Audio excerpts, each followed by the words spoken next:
Labdien, webināra skatītāji! Mums ir patiesi prieks par to, ka tik liels cilvēku skaits ir izrādījis interesi par šī mūsu webināra tēmu.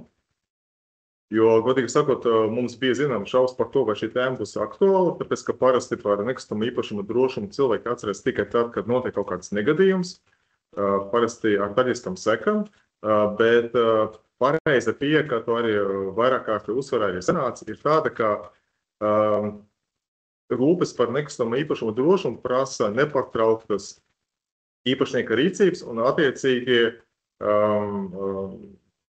tas nozīmē, ka par to ir jāatceras nevis tikai tajā brīdī, kad tas ir noticis, bet arī proaktīvi jādomā, kādā veidā ir iespējams samazināt riskus.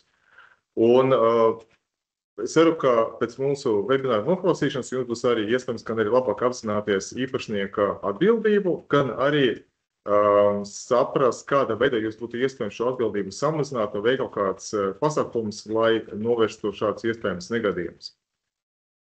Mūsu webinārs ir sadalīts divas daļas. Sākumā runāšu es, Zvēnes advokāts Sergejs Rudāns. Mana tēma būs par nekustama īpašuma īpašnieka, pārvaldnieka un nomnieka atbildību. Es runāšu vairāk, līdz ar to jums nav jāuzstāsta par to, ka es runāšu vairāk nekā webināram atvēlēt laika puse. Pēc tam ar savu tēmu turpinās kolēģis Zvēnes advokāts Toms Šulmanis, kura tēma būs par darba devēja pienākumu garantēt darbiniekam drošu darba vidi. Un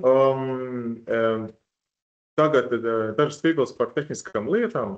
Pirmā ir tāda, ka jums būs iespējams uzdot jautājumus. Lūgums tas jautājums rakstīt augšā sadaļā Q&A. Pēc abu prezentāciju pabeigšanas mēs atbildēsim uz jūsu jautājumiem, ņemot vērā tā, ka mums ir divi webinārā vadītāji, tad lūgums uzreiz sākumā ierakstīt konkrēti, kam šis jautājums ir adresēts, man vai Tomam.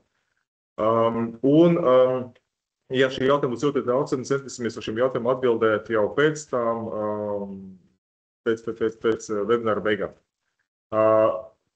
Būs pieejams arī šī webināra video ieraksts, tā kā ja kāds nepaspēs līdz galam noskatīties webināru vai arī kādam iepatīksies mūsu webinārs, gribas ieteikt savam kolēģim, paziņam, tad droši es varat pārsūtīt saiti un attiecīgi šim cilvēkam mums iespēja iepazīties ar to. Tagad varam pāriet pie manas tēmas.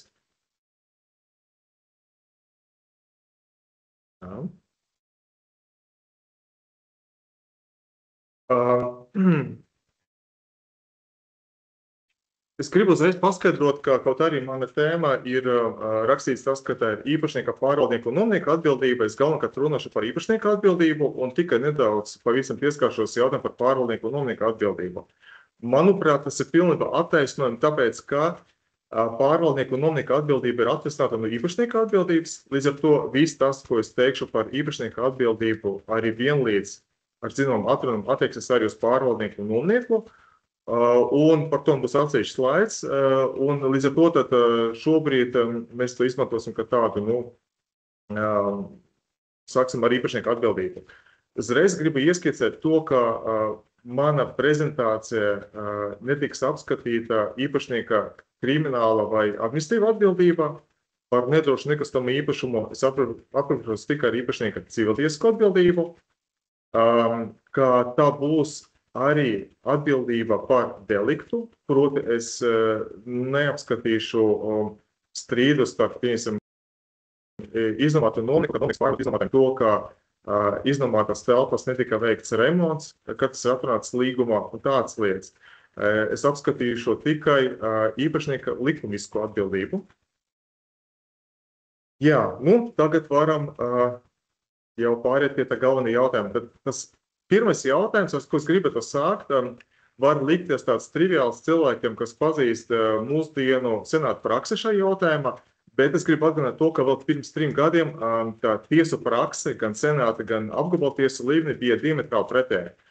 Un proti, tas jautājums ir tāds, vai nekustamo īpašuma īpašniekam ir stingra atbildība, vai viņš atbild tikai par savu vainojumu rīcību gadījumā, ja viņa nekustams īpašums nav pietiekami drošs, un tā rezultātā trešā persona radies kāds kaitējums. Skaidrs, ka ik viens jurists, mēs sakam meklēt atbildi arī uz šo jautājumu likumā.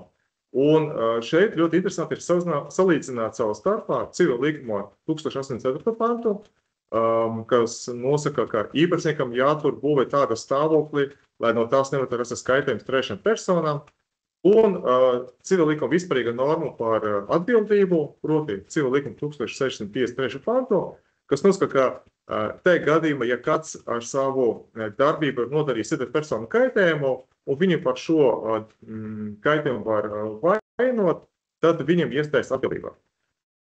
Uzreiz no šī salīdzinājuma kļūst skaidrs tas, ka civila likuma norma par būves īpašnieku atbildību ir formulēta ļoti kategoriski, ka tajā nav nekas runāts par īpašnieka vainojumu rīcību, ka tajā arī tas izriet tas, ka īpašniekam atbildība iestājas nevis par kaut kādām savām darbībām vai bezdarbību, bet par rezultātu, proti par to, ir vai nav iestājas kaitējums trešai personai. Šāds normas formulējums ļoti līdzinās civila likumā definīcija par paaugstinātas atbildības avotu, un līdz ar to nav grūti izdarīt secinājumu, ka iespējams, ka arī šai normā likumdevējs gribēja paredzēt nekustamā īpašuma īpašniekam tādu pašu atbildību, ka paaugstinātas atbildības avotē valdītājiem, proti stingru atbildību. Un tiešām, ja mums paskatās vēl nesen pagātnē, tad vismaz 2019. gadā senāts vienā spriedumā ir norādījis, ka ēkas īpašnieks, un šajā ēkā ir noticis ugunskara ēkas, un pēc tam vēlāk arī uguns pārsviedās uz blakus esošo ēku, viņš ir atbrīvojams no atbildības tikai tad, ja viņš spēj pierādīt, ka ugunskara ēkas ir radies neparādāmas varas vai trešu personu darbības rezultāti. Un faktiski tie ir tie paši apstākļi, kas izslēdz atbildība, kas ir minēta civila likuma norma par paaugstinātas atbildības avotu. Arī iepriekš apgabala tiesas ļoti bieži atsaucās uz preču un pakalpojumu drošuma likumu, uzskatot to, ka, piemēram, cilvēks, kas iet veikalā, lai nopirktu preces, tā preču piedāvāšana pārdošanai tiek vērtēta kā noteikts pakalpojums. Līdz ar to tā izrietē apgabala secinājums, ka veikala īpašniekam bija jānodrošina arī telpu drošums. Un šeit ir svarīgi atzīmēt to, ka preču pakalpojumu drošuma likumā ir iestrādāta stingra atbildība. Bet viss mainījās tiesu praksē pavisam kardināli 2022. gadā, kad slavenā Zoltotas lieta senāts ir atzinījis vairākas būtiskas lietas. Pirmā ir tāda kā preču pakalpojumu drošuma likums un arī likums par atbildību par preces un pakalpojumu trūkumiem. Abos šais normatīvos aktus ir paredzēta stingra atbildība. Nav piemērojams strīdus starp nekustamā īpašuma īpašnieku un personu, kas būtu cietusi kaut kādu kaitējumu no šī īpašuma nedroša stāvokļa, ka pati par sevi eksploatācija nodotā ēka nav atzīstāma par paaugstinātas bīstamības avotu, un ka civila likuma 1087. pants neparedz īpašnieka atbildību neatkarīgi no vainas. Labi, mēs esam tikko noskaidrojuši to, ka nekustamā īpašuma īpašniekam atbildība iestājas tikai par savu vainojumu rīcību. Bet mums tagad vajag šo īpašnieka vainojumu rīcību piepildīt ar kaut kādu saturu. Proti, tad tieši par kādiem pārkāpumiem īpašniekam tad iestājas atbildībā. Šim jautājumam var pieiet divējādi, un likumdevējs piekop abas pieejas. Proti, pirmā ir tāda, ka normatīvas aktos tiek skaidri noteikts, kādi pienākumi ir jāizpilda nekustamā īpašuma īpašniekam. Ka pirmais man ienāk prātā pašvaldības saistošas noteikumi, piemēram, Rīgā būtu Rīgas valsts pilsētas pašvaldības teritorijas kopšanas un būvju uzturēšanas noteikumi, kuros ir pietiekami aprakstīts, kāds darbības ir jāveic nekustamā īpašuma īpašniekam, lai uzturētu savu īpašumu. Bet šajos noteikumus bieži vien ir rakstīts tikai par pieguļošas teritorijas uzturēšanu un par ēkas ārēju izskatu. Bet nekas nav minēts par to, tad, kāda jābūt telpu stāvoklim iekšpusē. Šeit, ja mēs runājam par dzīvo māju, mums palīga nāk MK noteikumi, dzīvības mājas sanitāras apkopes noteikumi, bet, ja mēs mēģināsim atrast kādu normatīvu aktu, pieņemsim par to, cik bieži ir jāatrā veikala telpas vai jāslauka grīda birojā, mēs neatradīsim šādu normatīvu aktu. Mēs varam pēc analoģijas piemērot dažus citus normatīvus aktus, ka piesim būvu vispārīgo prasību būvnormatīvu, kas ir pēc savas būtības attiecināms uz gadījumiem, kad notiek jauns būvs projektēšana vai esošas būvs pārbūve, bet tā paša laikā es domāju, ka vairākās vadlīnijas, kas ir ietvertas šajā aktā, ir iespējams arī attiecināt uz esošas būves apkopi. To pašu var pateikt arī attiecībā uz MK noteikumiem par darba aizsardzības prasībām, jo es neredzu nevienu iemeslu tam, kāpēc tas prasības attiecībā uz drošu darba vidi, kas skar arī, protams, ka darba telpu, nevar attiecināt arī uz, piemēram, veikalu vai biroja apmeklētājiem, kuram nav darba attiecības ar šo telpu īpašnieku vai nomnieku. Vēl ir visādi juridiski nesaistošie standarti. Es gribu īpaši uzsvērt šeit valsts nekustamo īpašumu, valsts īpašumu apsaimniekošanas vadlīnijas, kur nav īpaši detalizēti, bet tomēr ir atrams vairākas noderīgas rekomendācijas arī telpu uzturēšanai, un kas var kalpot, zinām, mērā par tāds labs standarts Latvijas praksē. No tā visa mēs redzam to, ka likumā nav detalizēti un izsmeļoši aprakstīti visi nekustamā īpašumā īpašnieka pienākumi. Tā vietā likumdevējs ir izvēlējis izmantot līdztekus arī ģenerālklauzulu par krietno rūpīga saimnieka mērauklu. Likumdevējs ļoti bieži izmanto šādu risinājumu, tais gadījums, kad nav iespējams normatīvas aktos izsmeļoši aprakstīt kaut kādus pienākumus. Piemēram, mēs varam atcerēties to, kā arī valdes locekļiem atbildība iestājas tieši kā krietni rūpīgam saimniekam. Un tagad mēs pāriesim pie tā, ko tas īsti nozīmē krietni rūpīga īpašnieka standarts. Kā? Tas sākotnējais senāta atziņas, manuprāt, ir pietiekami tāds baisas nekustamā īpašuma īpašnieka. Mēs varam lasīt to, ka īpašnieka pretiesiska bezdarbība var izpausties nevien kā likuma tieši noteikti pienākumu neizpilde, bet arī kā tāds darbības neveikšana, kuru krietni rūpīgs saimnieks veiktu, lai uzturētu būvi tādu stāvokli, un tas nevar redzēt kaitējums.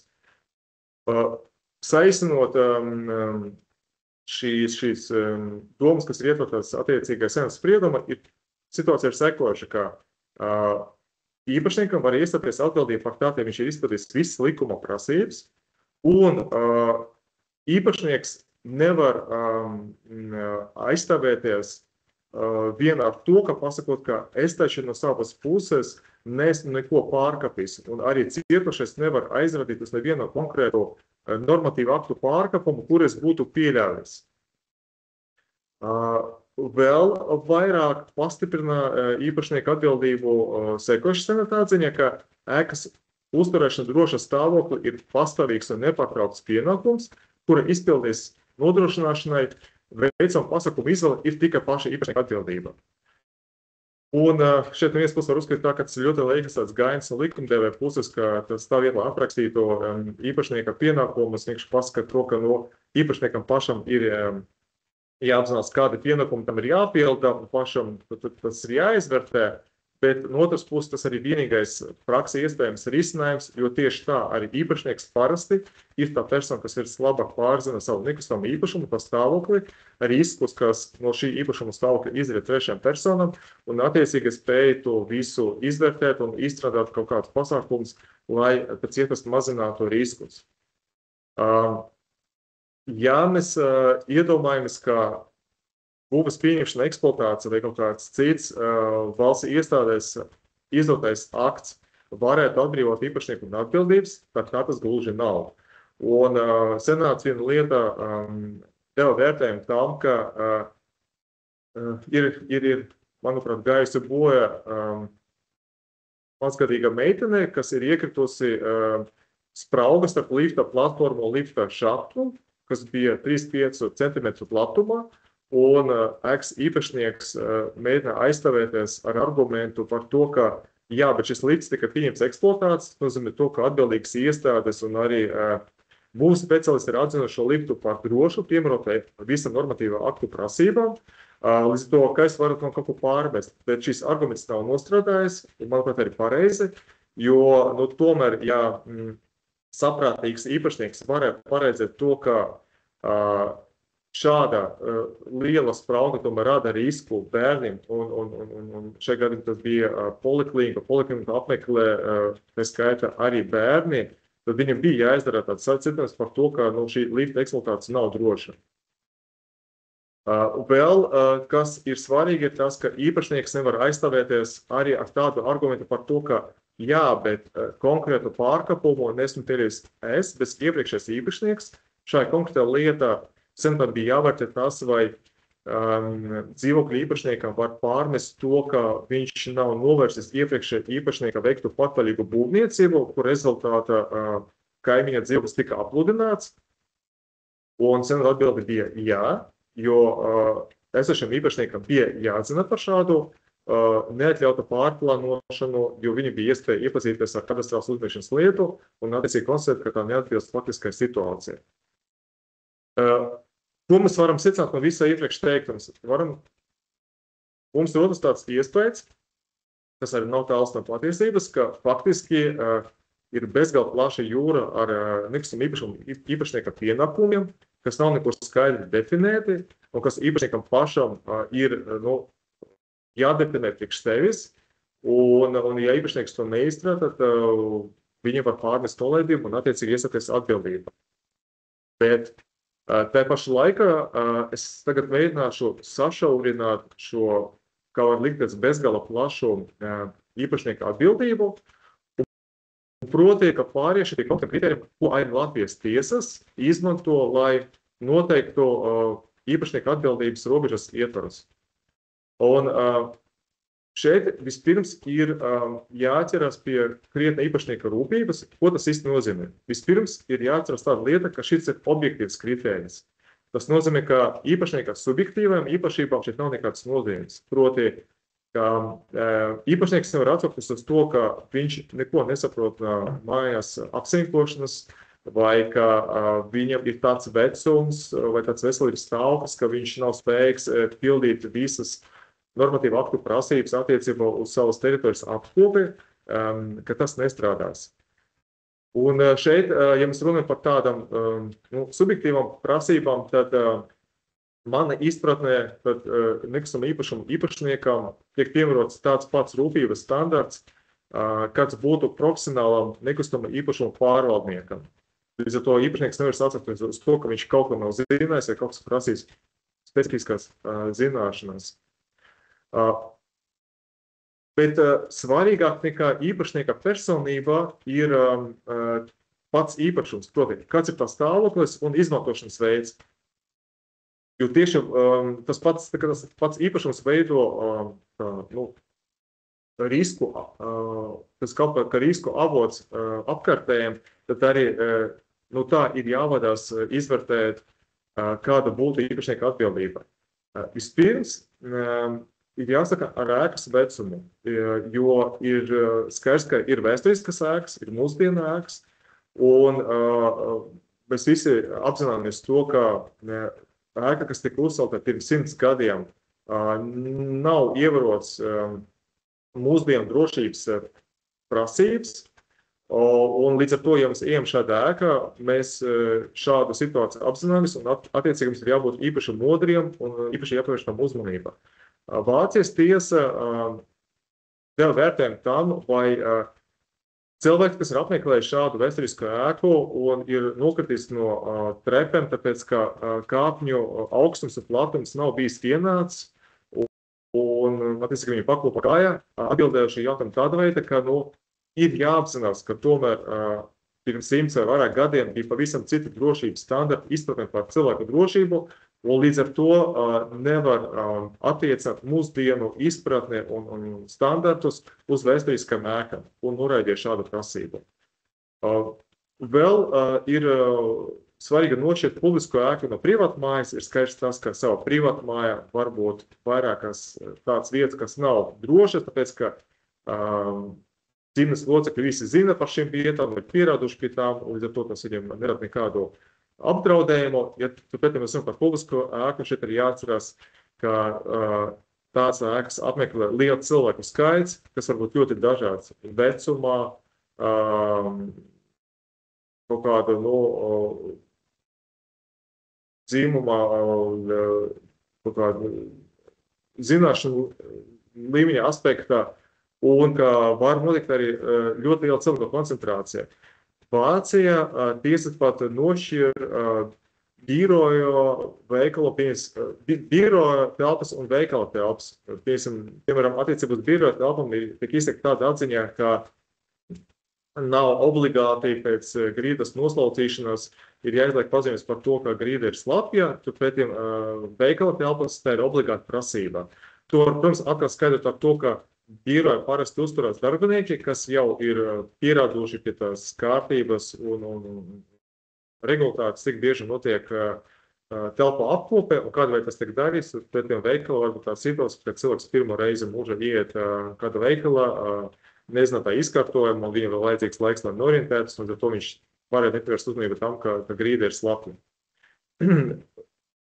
Vēl ir būtiski tas, ka pat ja mēs runājam par veikala telpām kā tādam, ir jāizvērtē, kāds ir risks dažādās zonās, jo Vācijas tiesa atzīst to, ka ir dažāds veikala telpu daļas ar atšķirīgu riska pakāpi.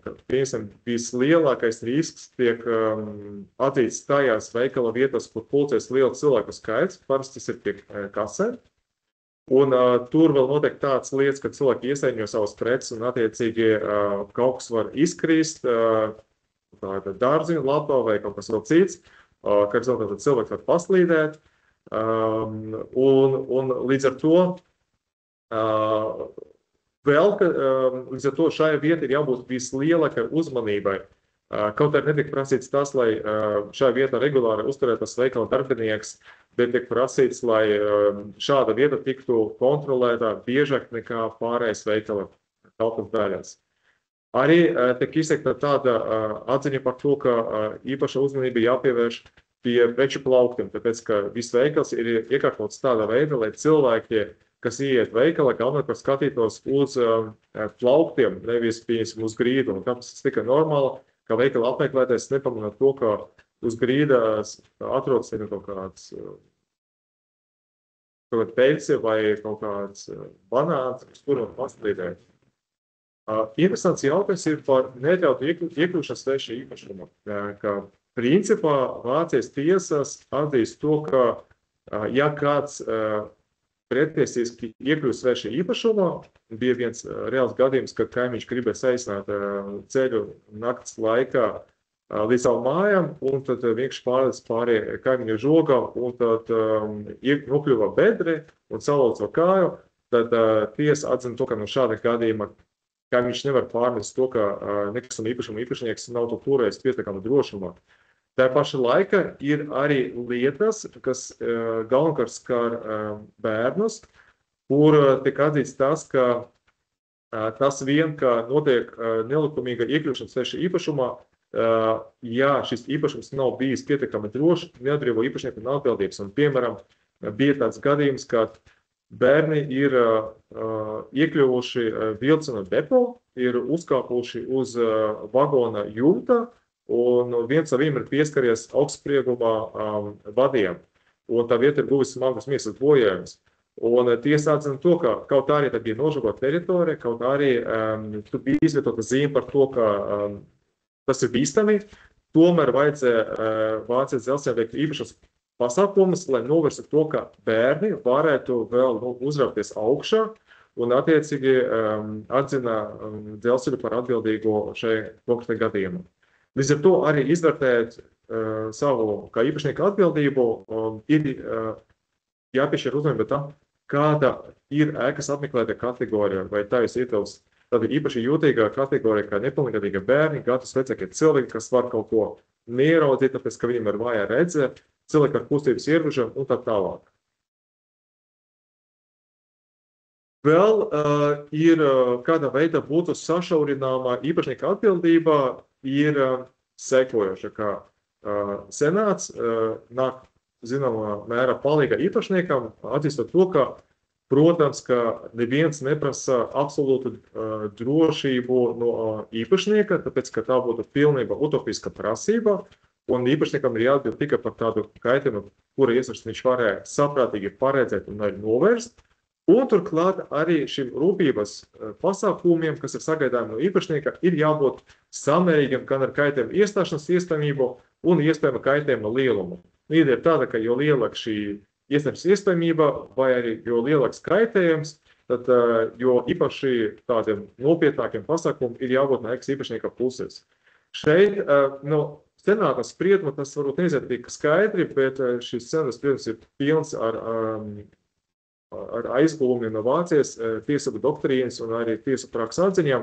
Un Vācijas tiesības tiek skaidri norādīts, ka šeit tiek pielietot tāda zināma ekonomiska pieeja, un tas nozīmē to, ka tiek salīdzināts nedaudz tāda cīniska veida, cik daudz maksā cilvēka dzīvība, cik daudz maksā cilvēka konkrēts miesas bojājums, un tas tiek novērtēts naudas izteiksmē, un tiek atzīts, ka ēkas īpašniekam ir jāveic tādi drošības pasākumi, kuru izmaksas vismaz sasniedz šo iespējams kompensācijas apmēru, kas būtu jāizmaksā cietušajam.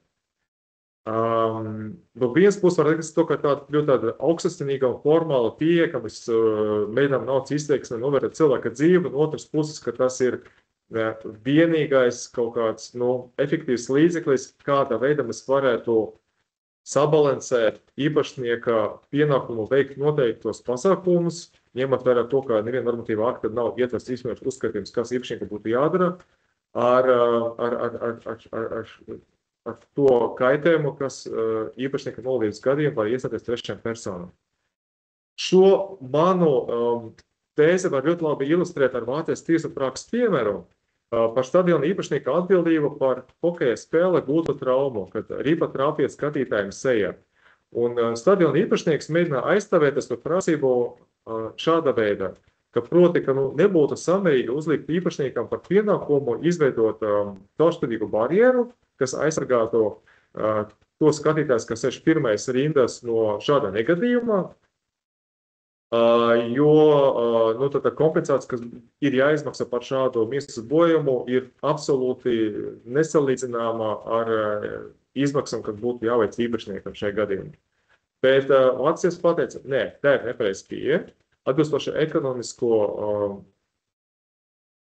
ekonomiskai teorijai vajadzētu rīkoties savādāk. Proti, vajadzētu aprēķināt šādas barjeras iekārtošanas un eksploatācijas izdevumus, sadalīt šos izdevumus uz paredzāmo šīs barjeras eksploatācijas termiņu un pēc tam salīdzināt šo ciparu ar to, cik bieži gada laikā notiek līdzīgi negadījumi un kāds ir vidējais kompensācijas apmērs par katru šādu negadījumu. Un, ja iznāks tas, ka, pieņemsim, eksploatācijas termiņa laikā, piemēram, 25 gados, tā kopējā vidējā kompensācijas summa būtu vienāda vai pat pārsniegtu barjeru ierīkošanas izmaksas, tad attiecīgi ēkas īpašniekam bija pienākums tādu izveidot, un viņš nevar aizstāvēt ar to, ka tas izmaksātu pārāk dārgi. Krietnā īpašnieka rīcības, kritērija īpašnieka rīcības noteikšanai ir ne tikai tāda, ļoti formāla, tāda, ekonomiska pieeja, bet arī tiek ņemti vērā vairāki citi apstākļi. Tas viss ir minēts jau iepriekšējā slaidā norādītais senāta spriedums, proti tiek pievērsta uzmanība tam, cik liela mērā trešās personas varēja pajust apdraudējumu nesamību, proti vai trešajām personām tas bija saprotams. Šeit var atcerēties manu iepriekš minēto piemēru ar vēsturisku ēku, ka ik viens cilvēks, kas apmeklē šādu ēku, viņš apzinās to, ka tā var neatbilst mūsdienu drošības prasībām. Otrais, vai cietušajiem vai īpašniekam bija jāretinās ar trešās personas uzmanības trūkumu attiecībā uz apdraudējumu avotu.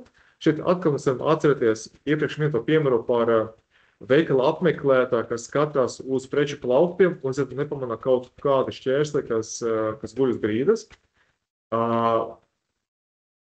Uzmanīgi tiek pievērsta arī tam, kāda ir īpašnieka faktiska un tiesiska iespēja kontrolēt apdraudējumu avotu, kas skaidrs, ka, ja īpašniekam nepastāv šādā kontrolas iespēja, tad viņam var pārnest, ka viņš būtu pierādījis kādu nolaidību, un ekonomiski apsverot, proti, ja tā ir privāta māja, tad privātmājas īpašniekā nevar sagaidīt, ka viņš veiks tādus pašus drošības pasākumus, kas ir tikpat daudz, ja būtu veikala īpašnieks, kurš gūst peļņu, un kuram būtu tikai taisnīgi, ka viņš būtu gatavs arī šķirtas no lielākas naudas summas un nodrošinātu cilvēku drošību. Šādi viedokļi ir interesanti paskatīties Vācijas tiesu prakses piemēru, kur tiek arī šie kritēriji izmantoti praksē. Proti, situācija bija tāda, ka dzīvokļa īrnieks nakts laikā ir iegājis kāpņu telpā. Tagad tā kāpņu telpa nebija apgaismota, viņš ir nokritis un ir guvis traumu. Un pēc tam viņš ir cēlis prasību pret īres nama īpašnieku. Un tad Vācijas tiesa norādīja to, ka īres nama kāpņu telpas pastāvīga apgaismošana nakts laika nav nepieciešama, ja vien no jebkuras ielas ēka ir redzams gaismas slēdzis, un tas ir saprātīgi attālumi no ielas, kā arī tiesa izvērtē to, cik intensīvi bija cilvēka plūsma naktī šajā ēkā, un vai viņa vidē bija tāds personas, kas nepazīst kāpņu telpas izkārtojumu.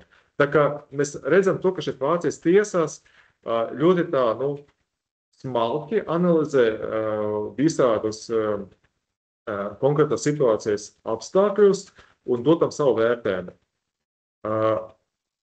Rūpības pasākumi nenozīmē to, ka īpašniekam vienmēr būtu pilnībā jānovērš apdraudējuma avots. Varbūt gadījumi, kad īpašniekam pietiek arī brīdināt, personas var aizliegt, iekļūt kaut kādai vietai, norobežot to, uzraudzīt apdraudējumu vietu un tā tālāk. Un šeit mums ir jāatceras arī tā mans iepriekš minētā ekonomiska pieeja, proti, ka pat tādā gadījumā, ja tas mums šeit pieejam, mēs atzīstam, ka tas būtu pilnībā nesamērīgi prasīt no īpašnieka, lai viņš pilnībā novērstu apdraudējumu avotu, tas nenozīmē to, ka mēs automātiski beidzam vērtēt īpašnieku atbildību.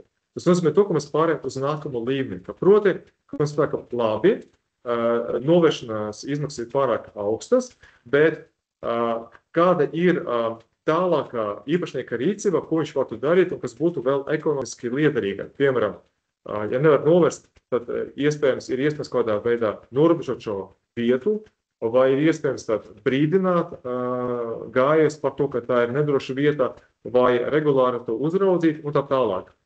Un tādā veidā faktiski tā īpašnieka atbildība ir tāda, ka zināmā piramīda, ka mēs sākumā pārbaudām kādu pašu stingrāko pasākumu, kas dotu vislielāko guvumu sabiedrībai un drošības viedokļa, ja mēs noliedzam īpašnieka pienākumu veikt šādu no īpašnieka perspektīvas vismagāko pasākumu, tad mēs pārējām pie nākamā posma, pie nākamā, kamēr mēs neatrodam kādu balansu starp īpašnieka pienākumu un sabiedrības ieguvumu no drošības aspekta. Runāt par brīdināšanu, es nevaru neminēt to, ka būtu nepareizi uzskatīt, ka īpašnieks var uzreiz pārliekt no šīs, kas patiesībā steicīga savu pienākumu izvērtēšanas un aprobežoties ar brīdinājumu. Mēs bieži Rīgas iedzīvotāji saskars ar situāciju, ka ziemas laikā ēkas īpašnieks tā vieta, lai noņemtu lāstekas vai notarītu jumtu no sniega, vienkārši norobežo teritoriju vai izliek kaut kādu informatīvu zīmi par to, ka staigāt ir bīstami šajā vietā. Un tas ir turpināts mēnešiem ilgi, un vienkārši šeit ir jāatzīst, ka īpašnieks izvairās no savu primāru pienākumu turēt savu īpašumu drošu stāvokli. Un pie līdzīga secinājuma nonāca arī Rīgas apgabaltiesa viena spriedumā, kura tika vērtēts jautājums, vai mašīnas īpašniekam ir tiesības celt prasību pret ēkas īpašnieku, kas viņu pabrīdē par to, ka šajā vietā nolikt mašīnu nebūtu pareizi, tāpēc, ka tā ir bīstama vieta, bet tiesa atzina to, ka tomēr šeit ir liels pārmetums ir izsakāms ēkas īpašniekam, kuram vajadzēja saulaicīgi novērst fasādes neatbilstību normatīvu aktu prasībām, un attiecīgi nav ņēmis vērā to, ka mašīnas īpašnieks arī bija daļai vainīgs pie tā, ka viņš ir novietojis savu mašīnu tādu bīstamu vietā. Runājot par īpašnieku atbildību, mēs varam paiet garam arī jautājumu par pierādīšanas sadalījumu. Jo šeit ir jāsaka to, ka atbilstoši vispārējiem noteikumam, ka delikta gadījumā tas ir cietoša pienākums pierādīt, ka ēkas īpašnieks ir pieļaujis kādu pārkāpumu. Tik tālu izskatās ļoti skaisti, bet divas lietas senāts ir atzinis to, ka patiesībā vismaz noteiktos gadījumos darbojas ēkas īpašnieka vainas prezumpcija, un proti tas tika atbildēts gadījumā par Zoltūtas traģēdiju, kur tika izteikta atziņa par to, ka vismaz ēkas sabrušanas gadījumā pierādīšanas nasta gultas uz īpašnieku. Tas tika pamatots ar pastāvošu informācijas asimetriju, proti, ka gājējiem vai veikala apmeklētājiem var būt grūti precīzi norādīt, kādas pienākumus nav izpildījis ēkas īpašnieks. Turpretī ēkas īpašniekam ir daudz vieglāk pateikt, ko viņš ir izdarījis, un to arī pierādīt. Un arī senāts nevarēja paiet garām tam, ka ja ēkas stāvoklis ir bijis tik nedrošs, ka tas novada pie cilvēku bojājējas, ka tas jau pats par sevi to pietiekumu pamatu prezumēt, ka ir noticis rupšs ēkas īpašnieka pienākumu pārkāpums, un līdz to šādas gadījumus pastāv pamats piemērot citu pierādīšanas sadalījumu. Šeit es gribu vērst jūsu uzmanību uz senāta vārdu vismaz, ja, tā kā tas norāda uz to, ka šī prezumpcija var būt piemērota arī citas gadījumus. Un tiešām 2 gadus vēlāk senāts jau piemērojot citu civillikuma normu, proti civillikuma 1089. pantu, kas nosaka to, ka zemes īpašniekam nav tiesības celt uz savu zemes gabalu tāds ietaisies, no kuram varētu sagrot kaimiņiem piedaroša būvē vai celtais cits bojājums, ir atzinis, ka arī šai gadījumā pastāv īpašnieka pienākums pierādīt apstākļus, kas atbrīvo viņu no atbildības. Un šeit ir jāņem vērā tas, ka arī civillikums lietot arhaisku vārdu, ka ieteises celšana, mums var liekas, ka tas ļoti šaurs un specifisks. Patiesībā senāts paskaidroja, ka šeit mēs ar šiem vārdiem saprotam ļoti plašu darbību klāstu, proti, ka jaunu būvju celšanu, pēc būvju pārbūvēšanu, atjaunošanu, nojaukšanu, inženieru tīklu ierīkošanu, zemes virskārtas noņemšanu, būvvietas rakšanu un tā tālāk. Līdz ar to jāsaprot, ka ir vērama tādā tendencē tiesam ievest tādu apgrieztas pierādīšanas nastu attiecībā uz īpašnieka pienākumu, un mēs nevaram izslēgt tādu situāciju, ka nākotnē šo gadījumu skaits palielināsies. Tagad es gribētu, kas arī esmu ievada pateicis to, ka šajā prezentācijā apskatīšu tikai īpašnieka likumisku atbildību, es tomēr nevaru paiet garām tādam svarīgam jautājumam par to, kāda ir starpība starp īpašnieka likumisku un līgumisku atbildību, un kāds var būt cietušas personas stratēģijas tajā gadījumā, ja viņa nav līgumiskas attiecības ar ēkas īpašnieku.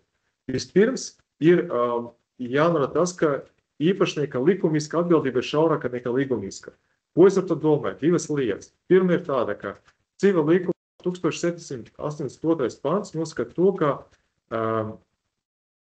darba devējs var atbrīvoties no atbildības par viņa darbinieka pieļautu deliktu, ja viņš spēj pierādīt, ka viņš ir pietiekami rūpīgi izvēlējies savu darbinieku. Proti, ka viņš bija pārliecināts par to, ka šis darbinieks ir krietns, ka viņš tika pietiekami apmācīts, līdz ar to, ka viņam nevajadzēja rādīt kaitu trešajām personām.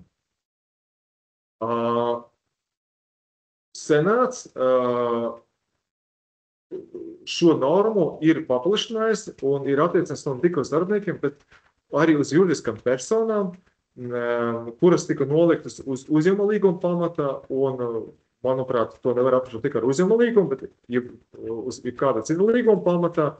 Un tā ideja atkal ir šāda, ka, ja īpašnieks ir nolīdz kādu personu, piemēram, lai uzturētu kārtību savu nekustamo īpašumu, un šī fiziskā persona ir izdarījis kādu deliktu, tad īpašnieks var atbildības apgalvot to, ka, ziniet, kā, patiesībā tas ir bijis tikai mans darbinieks, es esmu viņu pietiekami apmācījis, uzraudzījis, instruējis, līdz ar to jūs man nevarat pārnest vainojumu rīcību, un tā kā man var iestāties atbildīgi tikai par vainēm un darbībām, tad attiecīgi jums ir jāvēršas pie mana darbinieka, kuram skaidrs, ka var būt nepietiekama manta, lai pilnībā atlīdzinātu un nodarītu kaitējumu. Tāpēc cietušiem personām var būt interesanti meklēt kādu iespēju atrast līgumisku pamatu savam prasību pret ēkas īpašnieku. Otra lieta ir tāda, ka delikta gadījumā īpašniekam nav jāatlīdzina tā saucamie tīri ekonomiskie zaudējumi. Tas ir tāds jēdziens, par ko maz tiek runāts Latvijas tiesības un kopumā tikai dažas publikācijas jurista vārdā par šo jautājumu. Un abas publikācijas ir atzīst tas, ka arī Latvijā darbojas šī koncepcija. Tas koncepcijas būtība ir ļoti vienkārša, ko ilustrēt ar sekojušu piemēru, ka ja kāds veids zemes rakšanas darbus savā īpašumā, un pārauj elektrības vadu, un tā rezultātā padzot elektrībā vairākiem kaimiņiem, tā skaitā, piemēram, arī rūpnīcai, un tā rezultātā rūpnīca izdevusi drīkstāvi, tad šī rūpnīcas īpašnieks nevar vērsties pret vainīgu kaimiņu, pasakot to, ka tu esi nodarījis man zaudējumus. Jo zaudējumi šajā gadījumā izpaudīsies kā atrauta peļņa vai kādi citi izdevumi, un šie zaudējumi iestāsies bez rūpnīcas īpašuma bojāšanas vai kaut kādā kaituma nodarīšanas personas dzīvē vai veselībai vai kāds cits absolūtas tiesības aizskāršanas. Līdz ar to tiek uzskatīts, ka kamēr nav noticis, kamēr atrauta peļņa nav celniski saistīta ar šo absolūto tiesības īpašuma aizskārumu, tad attiecīgi neveidojas tiesība prasīt šo zaudējumus. Bet atkal, tas viss nedarbojas tajā gadījumā, ja cietušais spēj pamatot savu prasību ar līgumu. Un šī viedokļa ir interesanti paskatīties, kāda ir pie Vācijas tiesības, ka, piemēram, kā tiek atzīta, ka līguma līdzīga atbildība var iestāties vēl pirms līguma noslēgšanas. Šādu koncepciju Latvijas tiesības atzīst tiesības zinātnieks Kaspars Balots. Pašlaik senāta praksēs notiek nevienu tādu gadījumu, kur šī koncepcija būtu piemērota. Un to var ilustrēt ar šādu piemēru. Ja kāds iet iekšā veikalā, un viņš būs trauma, tāpēc, ka veikala telpas nav bijušas drošas, veikala īpašnieks nevar aizstāvēt ar argumentu par to, ka, bet klausoties, jūs taču vēl nepaspējat nopirkt kādu preci, jums vēl neizveidojas līgumiskas attiecības tāpēc, ka ne jau iet veikalā, nopirkt preces, veikala īpašniekam rodas tāda saucamā pirmslīgumiska atbildība. Vēl interesants tāda pieeja, kas ir Vācijas tiesības, ir tāda, ka tiek uzskatīts, ka līgums, ka pirmkārt no līguma var izdarīt visādi arī tā skaidri neatrunāti blakus noteikumi, kas ir vērsti uz to, lai aizsargātu paša līdzīgi intereses, ka, piemēram, arī, ja es nopirku kādu preci veikalā, tad veikala īpašnieks nevar pateikt to, ka šis līgums aprobežojas tikai ar to, ka es iegūstu savu īpašumu konkrētu preci un pretim samaksāju cenu, ka nē, ka šis līgums jātolko paplašināti, pieliekot labas ticības principu, un proti jāizdara secinājums, ka šis līgums ietver tāds arī blakus noteikums par to, ka es varu paļauties uz to, ka veikala īpašnieks pasargās par manu drošību savas telpas, un attiecīgi šis telpas atbilstīs normatīvu aktu vai kādas labas prakses prasībām. Un tas līgums tiešas personas interešu aizsardzība iet nedaudz tālāk un pasaka to, ka var pastāvēt gadījumi, kad pretējā puse veikala īpašniekam, piemēram, ir jāapzinās, ka šai līgumiskā aizsardzība jātiec ne tikai uz līguma puse, bet arī uz personu, kuri kāds ciešas saiknes ar otru līdzekli. Piemēram, mamma ar mazgadīgu bērnu iet veikalā, un šis bērns gūst traumu veikalā. Tad veikala īpašnieks var pateikt, ka klausoties, mēs esam noslēguši līgumu tikai ar mammu, bet ar bērnu mēs nekādu līgumu neesam slēguši, līdz ar to viņš nevar pamatot savu prasību pret veikala īpašnieku ar līgumu. Netiek uzskatīts tas, ka šai gadījumā veikala īpašniekam vajag apzināties to, ka pirmkārt viņa telpas var apmeklēt arī ģimenes ar nepilngadīgiem bērniem, ka vecākiem ir pamatot interese, lai arī viņu bērni būtu drošībā, un attiecīgi šādā ir teikt līgumu, Vācijas tiesa nonāk pie tāda secinājuma, ka arī bērna traumas gadījumā šo prasību pamatot ar līgumu. Latvijas tiesu prakses nesmu redzēs nevienu šādu gadījumu, kad zaudējums, kas radies delikti, tiktu pamatos ar līgumu, bet, manuprāt, mēs varam, kā pirmo piemēru minēt pirms dažiem mēnešiem pieņemtu senātā spriedumu, lieta numur SKC 63/2025. Man jāatzīst gan, ka šī sprieduma motivācija, manuprāt, nav pavisam skaidra, bet manuprāt, tā veidina uz to mācīt, ka tas ir pirmais gadījums, kad šāda koncepcija tika pārņemta Latvijas tiesības. Šīs lietas būtība ir sekojuša, ka ir notikusi iejaukšanās gāzes skaitītāja darbībā, ka rezultātā gāzes apgādes sistēmas operācijas ir cietis zaudējums, ja tika nelikumīgi bez uzskaitas patērēta gāze. Līgums par gāzes piegādi tika noslēgts tikai ar vīru, bet GASO ir cēlusi prasību gan pret vīru, gan pret sievu, pamatojot to, ka viņam ir solidāra atbildība, tāpēc, ka sieva bija šī nekustamā īpašuma īpašniece, un tāpēc viņai vajadzēja to uzraudzīt, un vajadzēja pamanīt, ka tur notikusi iejaukšanās skaitītāja darbībā. Senāts ir norādījis to, ka sieva būtu veikusi kāds pēciskas darbības, kas pētot deliktu.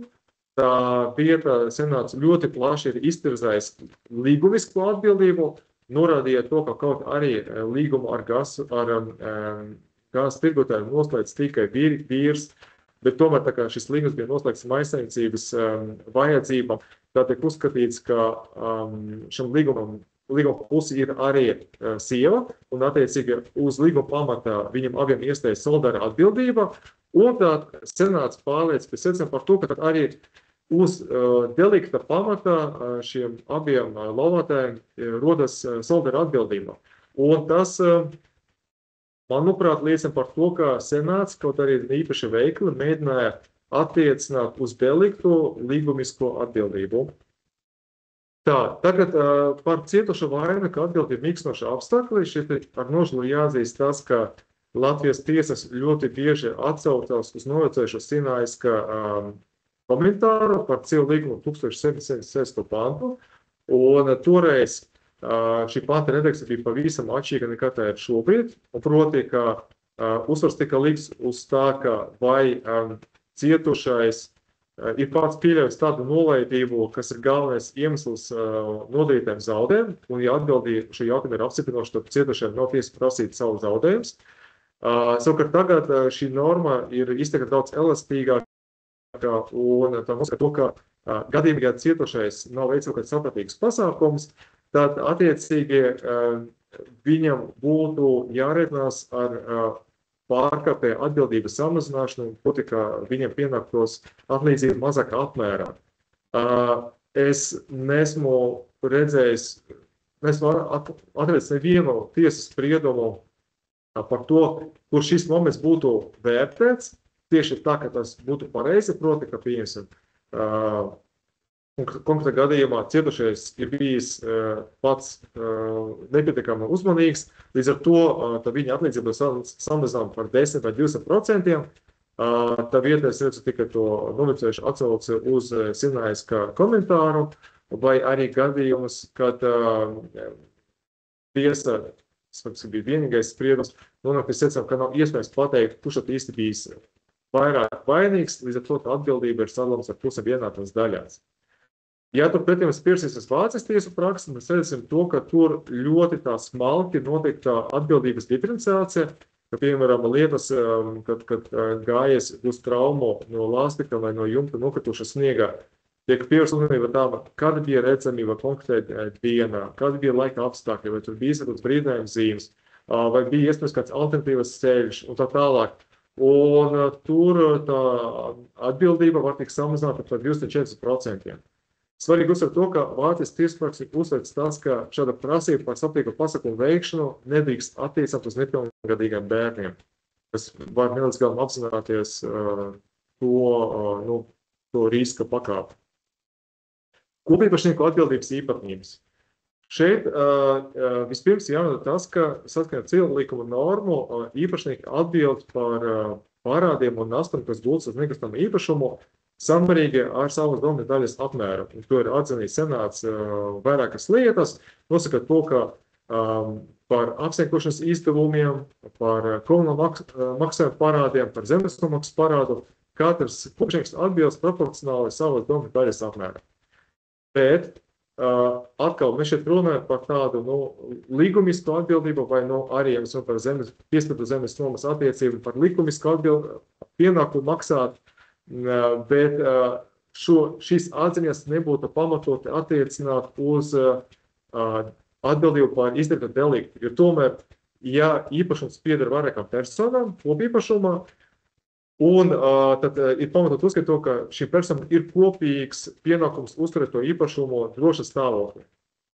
Un senāts ir vairāk kārtīgi atzījis to, ka civilīguma norma 1675, kas runā par to, ka personas, kas izdarīja noziedzīgu nodarījumu, kopīgi nes solidāru atbildību, ir attiecama uz jebkādu deliktu, un līdz ar to vairākas personas, kas kopā izdarījušas deliktu, pieņemsim kopšnieki, kas nav pietiekami uzraudījuši savu īpašumu, nes solidāru atbildību.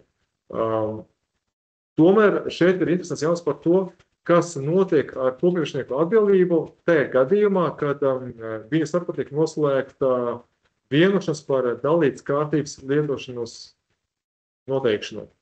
Un šeit, kaut arī es nesmu atrast vienu spriedumu, ka šis jautājums būtu senāta līmenī precīzi arī izsanāts, tomēr viena lieta senāts ir vērtējis to, ka vai ir pamats celt prasību pret konkrētu telpu īpašnieku, un šis telpas bija tā kā atsevišķi piebūvēja pie daudzdzīvokļu mājas, un senāts atzina to, ka faktiski tas skaidrs rādījās no jumta, kas ir virs šīm telpām, un par šo jumtu visu laiku rūpējas šo telpu īpašnieks, bet attiecīgi arī tikai viņam iestājas atbildība par to, ka no šī jumta kaut kas ir nokritījis uz mašīnu. Senāts Rīgas apgaltiesa viena lieta ir atzinusi to, ka kopīpašnieku vienošanās par dalītas lietošanas kārtību groza viņa atbildību attiecībā arī pret trešām personām. Līdz ar to, jā, mēs varam secināt, ka kopīpašnieki ar līgumu var grozīt savu atbildību. Un šāda veida mēs pārējām pie nākamas svarīgas tēmas par to, vai īpašnieks drīkst deleģēt savu atbildību citai personai. Iepazīties ar ļoti kategorisku civilu likumu 1087. panta formulējumu, proti, ka īpašniekam, lai aizsargātu sabiedrisko drošību, jātur būvēt tādu stāvokli, lai no tās nevar rasties kaitējums. Mums var rasties sajūta, ka likums stingri nosaka to, ka šāda atbildība var iestāties tikai īpašniekam, un līdz ar to īpašniekam nebūtu iespējams nodot savu atbildību citai personai. Bet, kaut arī es esmu atradzis nevienu senāta spriedumu, kur būtu skaidri atzīts tas, ka īpašnieks var deleģēt savu atbildību citai personai, tomēr ir virkne citu senāta spriedumu, kur tiek atzīts šāds risinājums līdzīgos gadījumus, ka, piemēram, uzņēmējiem ir tiesības deleģēt savu atbildību apakšuzņēmējiem, proti runa bija par to, ka būvniecības laikā apakšuzņēmējs nav ievērojis drošības pasākums, un rezultātā tur vienai personai ir radies mantas bojājums, un sakot, tika celta prasība pret ģenerālu uzņēmēju, bet senāts pareizi norādīja to, ka viņi nevar pārnest, ka viņš nebūtu rūpīgi izvēlējis apakšuzņēmēju, un faktiski šis konkrēti drošības pasākumu veikšana ietilpa apakšuzņēmēja atbildības sfēra, tas arī viņam jāuzņemas atbildība. Ir virkne senāta spriedumu par to, ka gadījumā, ja īpašnieks uzdot būvdarbus profesionālam būvniekam, un būvdarba laikā rodas kaitējums citai personai, tad šis cietusī persona nevar izvirt nekādas prasības īpašniekam. Arī līdzīgu regulējumu satur ceļu satiksmes likums, kas nosaka to, ka gadījumā, ja transporta līdzeklis ir nodots lietošanai turētājiem, tad par nodarītu zaudējumu atbild primāri turētājs. Līdz ar to, šim senāta spriedumu mēs varam izdarīt secinājumu par to, ka principā Latvijas tiesības pazīst tādu arī Vācijas tiesības pazīstāmu risinājumu, ka īpašnieks vai kāda cita persona var ar līgumu pielīdzēt noteikto darbību izpildīt citai personai, un šajā gadījumā īpašnieka atbildība transformējas, proti, ka viņš nepastiprināti neatbild par šīs pielīgas personas rīcību, bet viņam var izsniegt atbildīgi tikai tad, ja viņš ir pieļaujis kādu neuzmanību izvēloties personu, vai nepietiekami to apmācot, vai instruējot, un gadījumā, ja īpašnieks ir izpildījis visu šīs prasības, tad viņam nevar iestāties atbildība. Senāts šobrīd mēģina pamatot, piemēram, nomnieka atbildību nedaudz savādāk, un proti senāts uzskata, ka nomniekam var iestāties atbildībā par nomātējumu telpumu jau uz likuma pamata, proti, ka tika izdarīta atsauce uz likumu 863. pantu, kas uzliek personi, kas bauda lietas labumus, pienākumu arī uzņemties ar šo lietu saistīts pienākums, tas skaitā cilvēku noteikto īpašnieka pienākumu turēt savu būvi drošas stāvoklī. Tā, manuprāt, ir fundamentāli nepareiza pieeja, tāpēc, ka nomniekam nevar šādu atbildību iestāties uz likuma pamata. Ka es esmu runājis to, ka īpašnieks var deleģēt šādu atbildību nomniekam, bet tas notiek uz līguma pamata. Un tas nozīmē to, ka ļoti svarīgs ir tas, kāds ir šī līguma saturs. Piemēram, mēs varam iedomāties divus scenārijus. Pirmā, nomnieks ar līgumu ir uzņemies pienākumu arī patstāvīgi apsaimniekot viņam pilnībā iznomātu ēku, vai arī otrajā gadījumā nomnieks tika maksā apsaimniekošanas maksu īpašniekam, un īpašnieks pats turpina apsaimniekot šo ēku. Nebūtu pareizi uzskatīt, ka abos gadījumos nomniekam būtu jāatbild trešajai personai par to, ka pieguļoša teritorija netika notrīta no sniega, tikai tāpēc vien, ka abos gadījumos nomnieks gūst labumu no telpu izmantošanas, tāpēc, ka ir skaidrs, ka vienā gadījumā nomnieks šādu pienākumu nav uzņēmies, un šis pienākums, protams, ir palicis īpašnieka atbildības sfērā. Un, turpinot šo senātu praksi, un jau pārējai tagad jau pie pārvaldnieka atbildības, es esmu atradījis vienu spriedumu, kur senāts skaidri ir atzinis to, ka par to, ka dzīvo māja netiek tīrieta no sniega, atbildība iestājas primāri pārvaldniekam, un ka šī atbildība faktiski pamatojas uz tā apsvaruma, ka ar līgumu apsaimniekotājiem tika nodots pienākums pārvaldīt konkrētu dzīvo māju. Šeit es gribu vēlreiz uzsvērt to attiecībā uz pārvaldnieku, to ilustrēt ar nedaudz citu piemēru, ka šeit ir ļoti liela nozīmē, kādi noteikumi ir iekļauti šajā līgumā, ka proti, ka nomniekam un pārvaldniekam atbildībā pret trešajām personām iestājas arī tik tālu, cik tālu viņi šo atbildību līgumiski no īpašnieka ir pārņēmuši. Līdz ar to ir vērts atgādināt, ka senāts vairākas lietas ir atnesis to, ka pārvaldnieks neatbild dzīvokļu īpašniekiem par sliktu daudzdzīvokļu mājās stāvokli, ja viņš ir informējis par to dzīvokļu īpašnieks, ir sasaucis dzīvokļu īpašnieku kopsapulce, kur ir piedāvājis konkrēts risinājums un arī izskaidrojis, kāds izmaksas šis risinājums prasīs, un dzīvokļu īpašnieki nav reaģējuši pēc tam. Šajā gadījumā pārvaldniekam nekāda atbildība pret dzīvokļu īpašniekam iestāties nevar, un, manuprāt, arī šāda pārvaldnieka rīcībā viņu pilnībā atbrīvot no atbildības pret trešajām personām, jo nebūtu pamatota sagaidīt, ka pārvaldniekam, lai atbrīvotos no deliktieskas atbildības, būtu par savu naudas līdzekļiem jāveic kaut kādas darbības dzīvokļu īpašnieku intereses.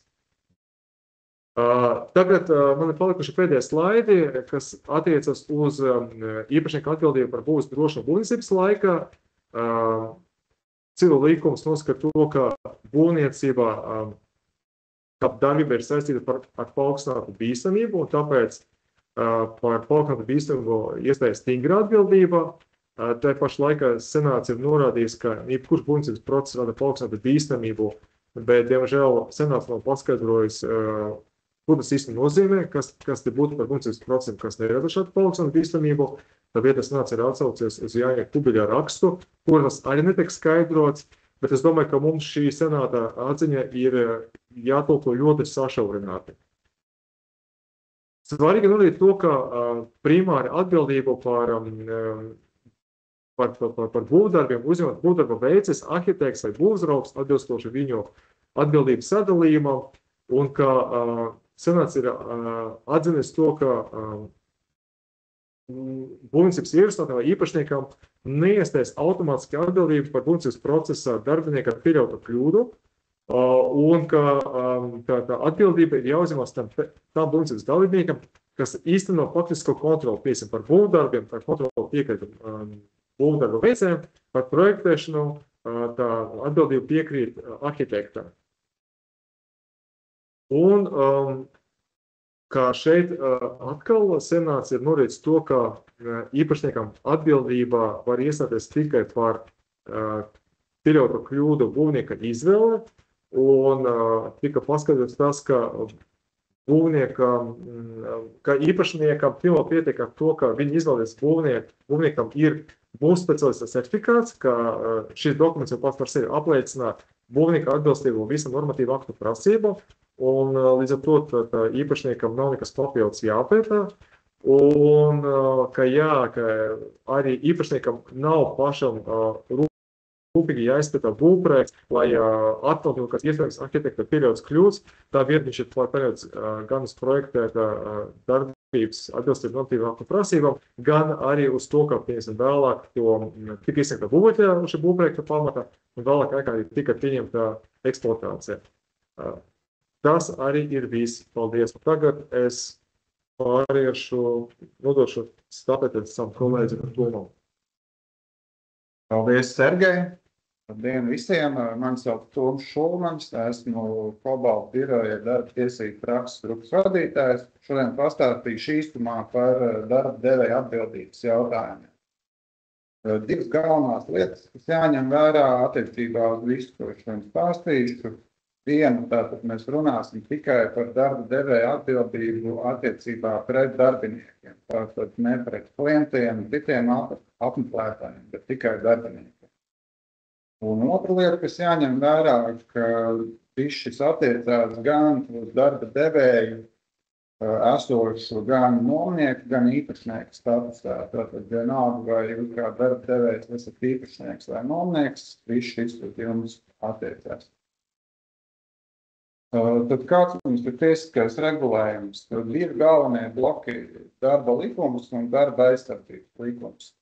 Šis mums ir darba likuma vispārīgais princips, ka darba devējiem ir pienākums nodrošināt taisnīgu, drošus un veselībai nekaitīgus darba apstākļus. Un zem šī vispārīgā principa var papildināt diezgan daudz un dažādas lietas. Sākot ar ēkas fizisko drošību, kad būtu tie paši sabrukšanas, uzkrišanas riski, dažādi paslīdēšanas, iekrišanas riski, apgaismojuma kvalitāte, gaisa kvalitāte un jebkas cits, ko jūs varat iedomāties, piemēram, pat mikroklimata uzņēmumā un dažādi mentālās veselības aspekti. Tad otrs bloks ir darba aizsardzības likums, kas paredz darba devējiem pienākumus. Daudz un dažādi te ir ieskatēti. Daži būtiskākie tātad pienākums izvairīties no darba vides riskiem, ja tas nav iespējams, tad mazināt šo risku iestāšanos iespējamību un ietekmi, novērst darba vides riska cēloņus, veikt darba vides iekšēju uzraudzību un veikt dažādus organizatoriskus pasākumus darba aizsardzības jomā. Uzreiz jāsaka, ka tiesu praksa nav pārāk plaša, kas tulko šo normu piemērošanu, bet daži zīmīgi tiesas spriedumi ir pieejami, ka tiem arī jums īsti nav pastāstīt. Tātad viens par manis jau pieminēto apgaismojumu, bet jāņem vērā, ka šo var pēc analoģijas ļoti labi attiecināt uz kādiem citiem aspektiem saistībā ar ēkas drošību. Tātad apstākļi bija tādi, ka darbinieki kāpa pa kāpnēm, kāpnēs nebija pietiekams apgaismojums, darbinieki pakrita, salauza plaķi. Darba devējs mēģināja atbildināties ar to, ka darbinieki nav informējuši par šo nepietiekamo apgaismojumu, bet tiesa pamatot konstatēja, ka tā ir paša darba devēja atbildība, tas nekas, ka darbinieks nebija informējis darba devēju, un darbiniekam ir šis pienākums nodrošināt adekvātu apgaismojumu telpās. Labā ziņa ir tā, ka atšķirībā no citām valstīm, piemēram, Amerikas, tās summas, par ko mēs runājām, kas ir jāmaksā par morālo kaitējumu, nav pārāk liels. Tātad šajā gadījumā tie bija 2000 eiro, darbinieki sākumā prasīja 10 000 eiro, pirmā instance 5300, un Baltijas samazinājās 2 000. Bet jā, vēlreiz atgādinu, ka šis var attiekties uz, ja ko no manis iepriekš minētā paslīdē darbinieks patlūks atcetīt galvu, viņam kaut kas uzskatīs galvas, šie te paši principi tiks piemērot. Tad attiecībā uz darba vides riskiem nedaudz tāds varbūt darba devējiem labvēlīgs moments. Šeit bija situācija tāda, ka darbinieki veica demontāžas būvgrūžu izvākšanas darbus, un darbinieks izkrita caur dēļu klājumu uz apakšējo stāvu. Valsts darba inspekcija secināja, ka tā ir darba devēja vaina, jo nebija izvērtēta pietiekamā apmērā darba vides riska faktori, bet tiesa tomēr secināja, ka darba devējs nevarēja šādu te faktoru paredzēt, jo nekāda vizuāli indikātori neliecināja par to, ka tad varētu būt nedrošs dēļu klājums, darbinieks varētu izkrist. Tāpēc, jā, ir piemēram šis saprātīguma kritērijs, un, objektīvi apstākļu dēļ nevarēja kaut ko konstatēt un izvērtēt šos riskus, tad ticamāk arī darba devējiem atbildība neiestāsies. Tad noslēgumā tāds interesants spriedums, kur tika veikta seifa demontāža, un atkal jau notika nelēms gadījums, seifa durvis uzkrita darbiniekam, un darba inspekcija secināja, ka nebija izstrādātas pietiekami drošas darba metodas. Darba devējs centās aizbildināties ar to, ka darbiniekam bija alkohola rēguma stāvoklis konstatēts, tātad 43 promilles.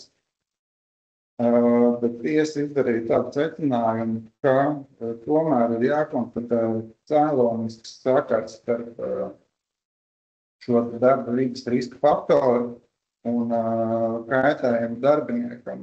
Šis alkohola rēguma stāvoklis nevienmēr ietekmē šo zaudējumu rašanu.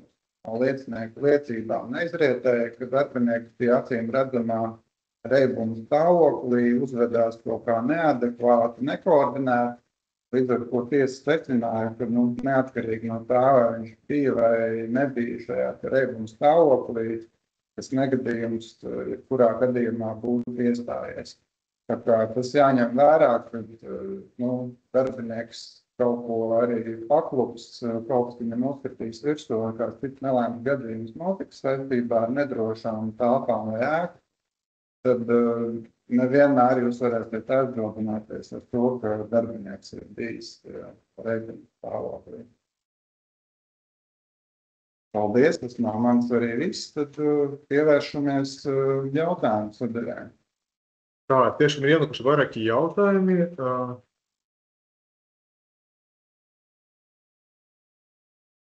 Tā, es tagad mēģināšu lasīt un tagad ātri atbildēt. Šeit nav norīts, kam tas ir adresēts.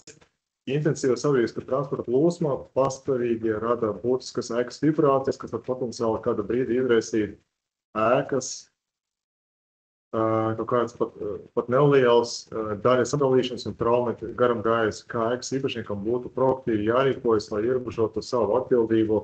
Ja īpašniekam nav iespēja ietekmēt novērst vibrāciju cēloni, kā arī nodrošināt, ka būvniecības regulāri apsepo novērtē ēkas fasādes katru elementu. Es teiktu tā, ka tā ir ļoti specifiska atbildē. Es Kristē labāk atbildētu to pēc tam e-pastā. Šeit ir jāsaprot, ka vienkārši jāsaprot, kādas ir reāla rīcības scenārija. Es tad vai to darītu. Savukārt aplūkošas iespējams rīcības scenārijas mēģināt izvērtēt, cik tie ir ekonomiski pamatoti un liederīgi, un pēc tam mēģināt kaut kā šāda veida iziet cauri, tad arī izvēlēt tās scenārijas, ko reāli īpašnieks var darīt konkrētajā gadījumā, bet šeit ir jāzina vairākas detaļas, kas šī jautājuma nav minēts.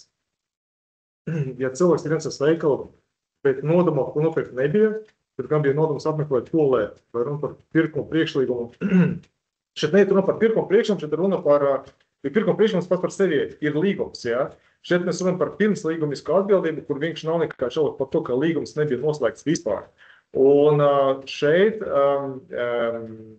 nav svarīgi, ka cilvēks ir iegājis tikai apmeklēt tualētē, ka tiek uzskatīts, ka jau tas, ka viņš iekļūšajās telpās, ir pietiekams fakts, lai uz viņu attiecinātu šo pirmslīgumisku atbildību.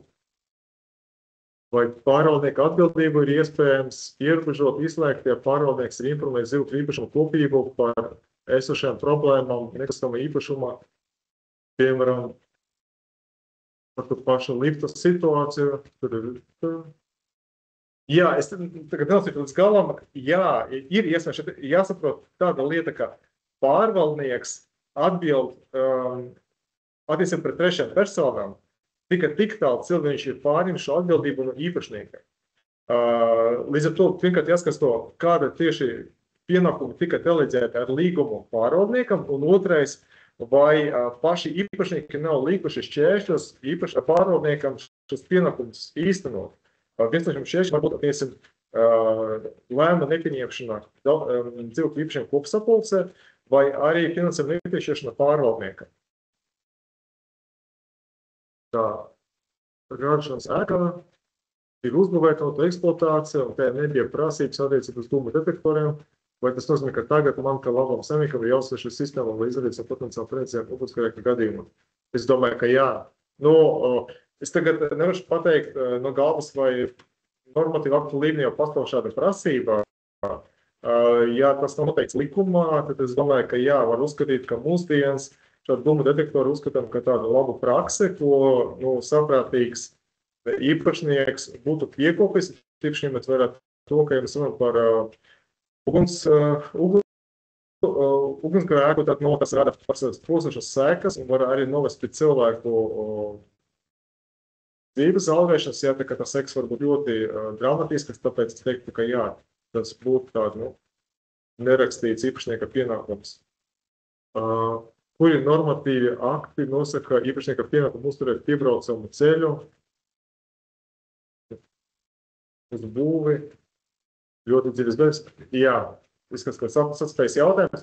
Parasti tie ir pašvaldību saistoši noteikumi par teritorijas uzturēšanu, katra pašvaldība tie ir savi, un parasti tajos tas ir noteikts.